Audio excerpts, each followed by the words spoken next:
Hello বন্ধুরা, এই দেখো আমার এই যে বোনের ছেলে। কালকে আমি বাজারে গেছিলাম পুজোর বাজার করতে, আর রাস্তায় আমাকে দেখেছে, দেখে আর চলে আসছে আমার সাথে। ওর মার সাথে কিছুতেই বাড়ি গেল না, ওরা বাড়িতে পুজো শপিং করতে গেছিলো। আমাকে রাস্তায় দেখে আমার গাড়িতে বসে গেছে যে আমি কিছুতে যাব না। অনেক দিন ধরে আমি চেষ্টা করছি মাসির বাড়িতে যাব, তুমি নিয়ে যাও না। আজকে মাসিকে পেয়ে গেছি, আমি আজকে মাসির বাড়ি যাবই। তারপর ওকে বলছি কি তুই কী খাবি, বলে কি মাসি আমি পাস্তা খাবো, তাও দোকানে বসে বসে খাবো, আমি কিন্তু বাড়ি গিয়ে খাবো, বাড়ি গিয়ে খাবো না, আমি বসে বসে। তারপরে তো দোকান ক্যান্টিনে ঢুকের পরে তো দেওয়া হলো পাস্তা, 4 থেকে 5 চামচ মানে খেয়েছে। তারপর বলে কি মাসি আমি আর খেতে পারছি না। কারণ এরা কোনোদিন হাত দিয়ে খায়ই না, তাহলে ওরা খাবে কি করে হাত দিয়ে? এই যে আমার ছেলেটা, ওই যে পাশে লাল জামা পরা, ওইটা আমার ছেলে, আর ওইটা বোনের ছেলে।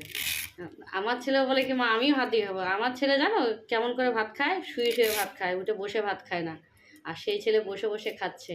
আর এরা কি ভাত খাওয়ার ছেলে পেলে? এরা কি ভাত খাওয়ার না, এরা